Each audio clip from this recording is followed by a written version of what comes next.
Swerve Strickland, AEW World Champion. What it do? What is going on? Welcome to One Nation Radio.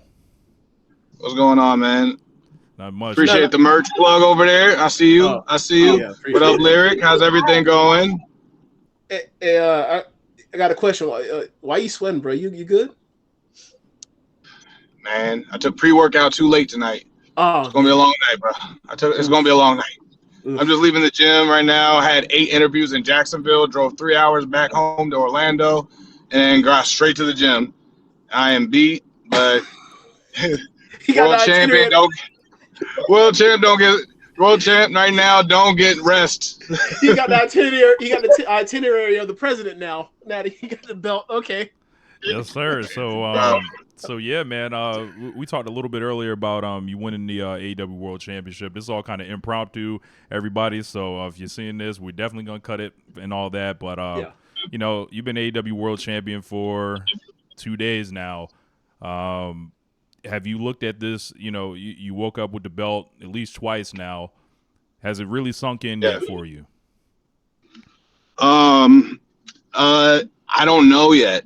I remember I told you about the day before. I was like, I got to empty my mind of any issues, anything that's going on at home, anything that's like my body ailments, like relationship issues, whatever's going on. I have to empty the brain and just start anew the day of, and after the celebration that we was at the night of, after the pay-per-view and all that, it's starting to come to me slowly, but just seeing like some people pull up the stats and put my name next to like Ron Simmons and legends like, freaking Mark Henry and like Big Kof, all these guys I just like literally studied and looked up to, and put my name next to those guys of like, it's now hearing the statistics of it, it's coming to me more and more and more, and that's like major for me.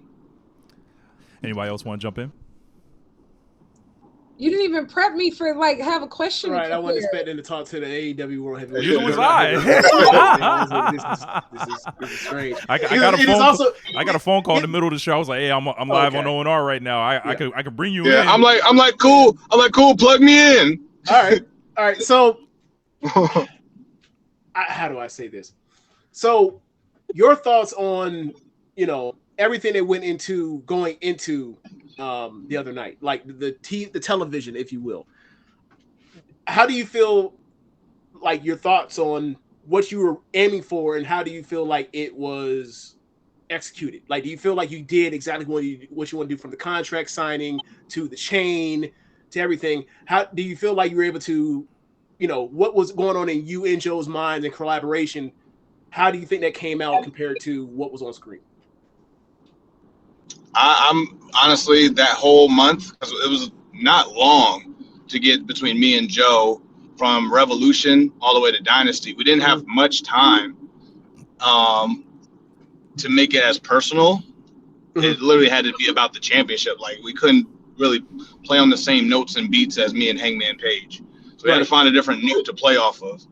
And from the time we had to the physicality that we put into things, to telling a little bit of the backstory and the climb as myself, Swerve Strickland, the character, to get to there, the setbacks, Joe, the dominant force that he was, and still to this day, like, I credit Joe for like just being a force ever since like getting the title back in December. He's been like an absolute force, and he felt like I wanted to make him feel like a titan. Like, it's going to take how am I going to beat this guy? What is it going to take this guy out? And I think from the time we had and what we could like put together, I think we did a great job. I was really happy with this contract signing. Besides me getting bloodied up to high hell, I think it was one of I'm really proud of those 4 weeks. I'm really proud of like being able to work with Joe and learn a lot just by that little bit of time we had. I was really happy with it. Even the 3-way promos between myself, Hangman, and Joe, I treasure those moments as well. I got a question. So heading into obviously a very historic moment, being the first Black AEW World Champion, specifically as it relates to, the Black community, wrestling, how we talk to each other. what were the conversations that you hope to come out of your title victory? Like, because obviously I feel like every Black champion has like obviously a different vibe. Everybody brings something different to the table. What kind of conversations are you hoping to start amongst the community with your journey to this title? That hard work does pay off. Like, I would say about 3 years ago now, but yeah, going on 3 years now. I'll never forget. Shawn Michaels pulled me aside and told me, he's like, "Hey, Swerve, I'm sorry to break this to you, but you're gonna have to be the ones. You're gonna have to be one of the guys that takes the long road to get to where you need to be. You're like me. We had to take the long road to get to where we need to be. But when we get there, it's sweet. It's a really good, sweet feeling. But we're not the ones gifted to be like, boom, chosen first draft pick, go right to the franchise player. We're not those guys. We have to be the ones to take the workload, and that's why God kind of put us here to be that. We have to be the ones to tell that story to everybody else.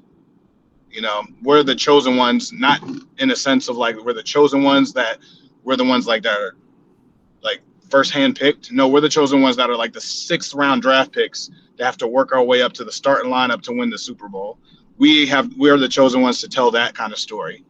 And that takes a lot of like a lot of discipline, a lot of like early mornings, late nights, a lot of just boots to the ground, a lot of just digging deep and representing in that way, representing in a way that's like, it's not just like I just happen to be an African American man that's working hard, but I feel like that story translates to every nationality, in my opinion. Like man, woman, like it doesn't matter. Like hopefully, like the people that flew out there, that watched the pay-per-view, that literally got to come out there to see this moment and invest that time, invest that travel, invest that energy into staying to the main event after a phenomenal, monumental show, one of the greatest matches probably in the history of wrestling that we witnessed, and still staying to the end to give that last bit of energy to witness history. That meant so much, and that's what and to me, that's what I wanted to display. Yeah, man. I just on a personal note, I'm just so proud of you for the journey that you took because nothing, and I mean nothing, was guaranteed from, I met you. You were in NXT struggling to get on TV at that time. I remember one time you were like, "Man, do you even watch any of my matches?" And I was like, "Look, man, I kept it a stack with you." I was like, "Yo, it's real hard to watch, like knowing like the level that you're at and then what they got you doing right now. So like, you won't say it, I will." Like, and from there, it just all the right moves kept getting made with how you approach the business and the work you're willing to do and make other people look good when a lot of people weren't willing to do that. As far as the future, this summer, like you got Kyle Fletcher tomorrow night. It was just announced on Dynamite. Looking at Kyle Fletcher, like what kind of when you're approaching wrestling this guy, like what are you looking to like kind of make a statement with when you step in the ring with a guy like that, and speak a little bit about Kyle Fletcher. I remember being in Wolverhampton in the UK, being in like multi scramble matches with Kyle Fletcher, and I was like, him and Mark Davis were in the multi-man matches and stuff like that. And I was like, man, these guys are talented. Where they come from? Oh, these are the new Aussie kids. They're like, they're imports coming over. And I was like, these guys are great. How old is he? 19. I was like, what? And blew my mind. And that's where like a lot of those 18, 19-year-old UK phenoms started like popping up everywhere. Then like I remember doing a tour, coming back to the UK again, and he had a singles match with Ospreay then. That was like second Super Junior winning Ospreay at the time.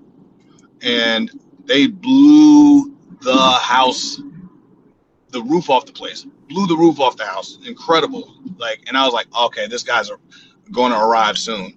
And then like now seeing where he's at now, like gaining all the mass that he has, finally growing into his height and his size. that burst of speed that you just don't see from many guys. That's like that new wave of just agility and athleticism. Like, I've been impressed with that man for years. I'm happy to be friends with him in the locker room. But, man, this is my time right now. Understand, this is my time. And now I'm in a position where, like, yeah, I'm impressed with you. I, like, really dig everything you do. And I'm really, like, I really want you to have a great future in this business, you know, especially here in All Elite Wrestling. But understand, like, you going up against Swerves, this is a different type of animal.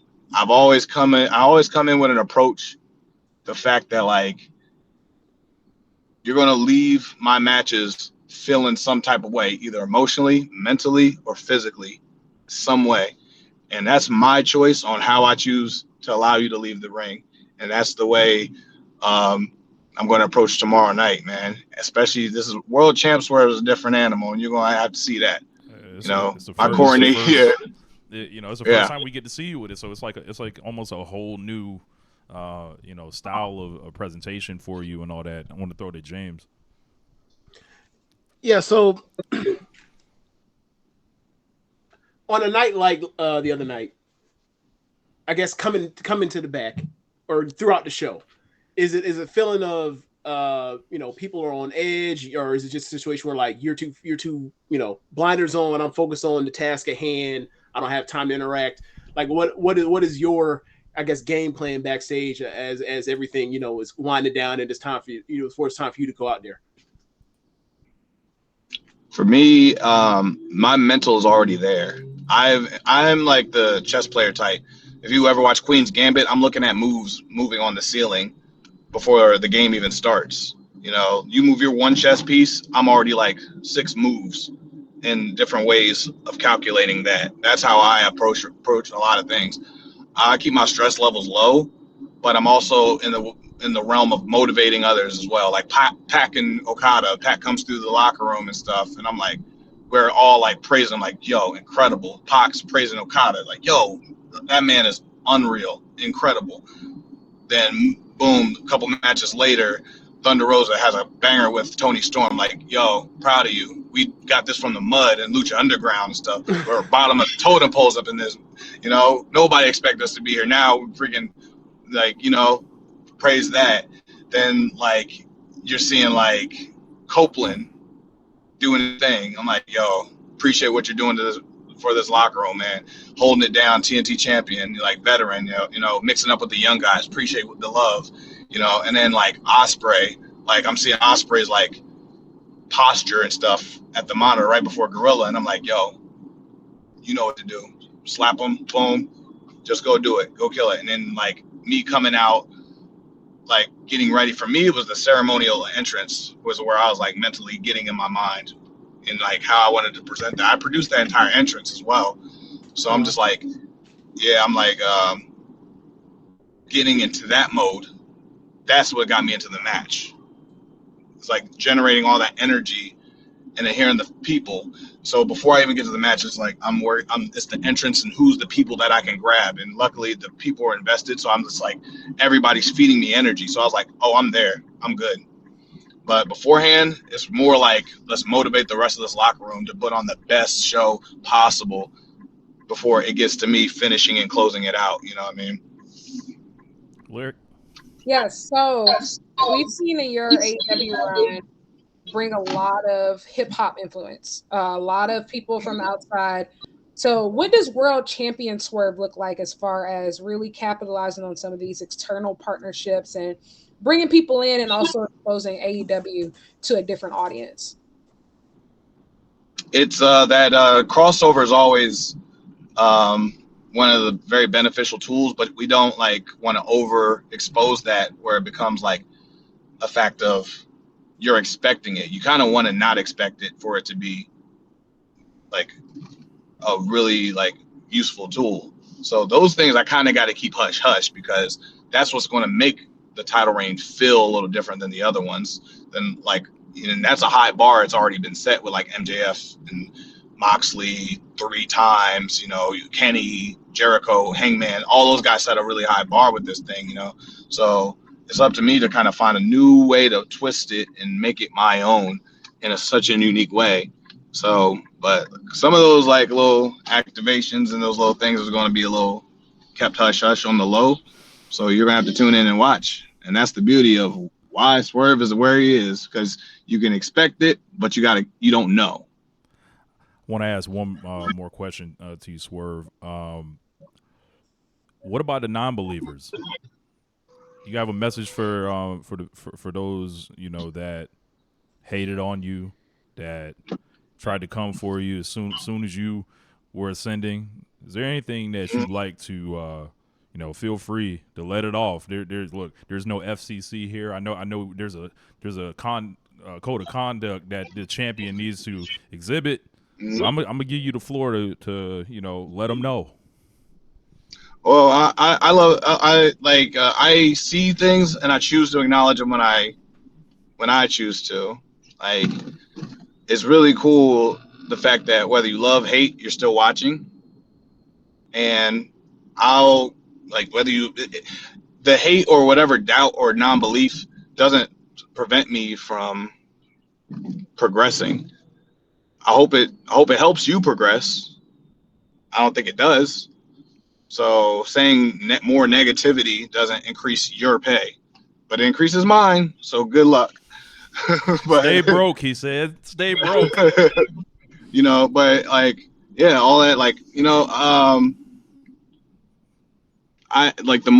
the higher I go, the more things I achieve and stuff, the hate is going to continue. And there's nothing I can do about that. Like, if you want to choose to continue to hate, then maybe you got to look at yourself and what you're really, whatever product that you're putting out there, as far as media, podcasts, whatever.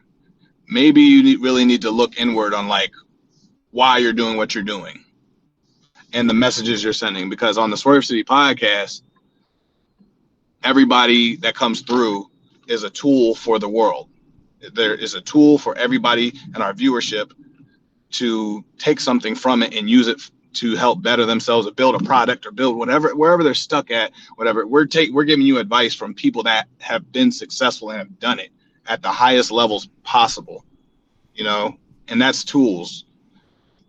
Maybe whatever you're producing and put product of hate and putting down someone that is progressing and doing it at the highest level possible, and to put that down, and you're not getting the numbers you desire, your numbers are stagnant or the dropping, or because I don't know what you're doing, and it's not making any impact on the world. So what are you adding to the world, and what are you adding to what are you adding?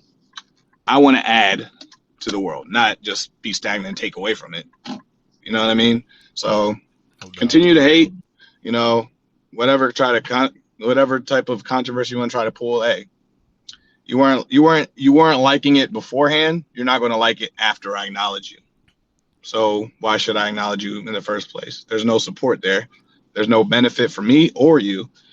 And I choose just not to put any energy towards it. I'm going to put energy towards making history. You try to do the same. Absolutely. Do you have time for a question from the Twitch chat, Swerve? I got one more. I gave you a lot of nuggets. Yes, I'll sir. give you one more. All right. So one of our subscribers, Zach Porter, he's asking, who do you want to face at Forbidden Door? Ooh, I've been a Shingo fan for 15 years. That's I met him many times, been on shows with him, never worked him. Matter of fact, this Forbidden Door will be the first time I'm on the main show on the Forbidden Door, if you want to really be real. So that's why I was saying, if there's a tool, if I can be a tool or just something a conduit for somebody to take a story and to ride off of that and become something from that, I hope that helps, because last year's Revolution, I wasn't on it. The first year's Revolution, I was debuted. Forbidden Door, haven't done the main card. I haven't been on the main show, all throughout the year, losing throughout the summer over and over and over again. But I still found a way. And hopefully that that can help people that are stuck in a way that wherever they're doing that. It doesn't have to be wrestling, whatever career they're trying to take on or whatever. Hopefully my story can help like inspire y'all to just find a way, you know. But for Forbidden Door, I think Shingo would be like one of my best, one of my favorite people that I've watched for years. That'd be someone I would like to tie it up with. Awesome, man. Any James or Lyric, anything else you want to say to Swerve before he jumps out of here? No, I think he's been generous enough with with his time. If Lyric has something, no, I'm good. Yeah, I'm happy to be here. Hey, appreciate you guys. I love what you're doing. I listen every week. Keep going. Hopefully, this helps get more people generated to come listen to y'all topics and what y'all do and y'all content, because I enjoy it, and hopefully, I want to see y'all do more, do bigger things. For sure, man. We'll have you back on in an official condition with some proper lighting and everything else too. So no, I'm the boogeyman, bro. I pop out. Y'all say my name too much. Where y'all talking? Like he said, look at that. See the shirt he's wearing? See the shirt he's wearing? I was like, wear my shirt. I pop out. You never know. Yeah. Skirt. Yes, sir. Amazing. Yeah, didn't know that was going to happen tonight, but so once in a lifetime, kind of thing there. AEW World Champion Swerve Strickland joining us, all-time segment here, I would say, on O&R, but sometimes you got to throw the format out. Yeah. What are we talking about? Yeah. So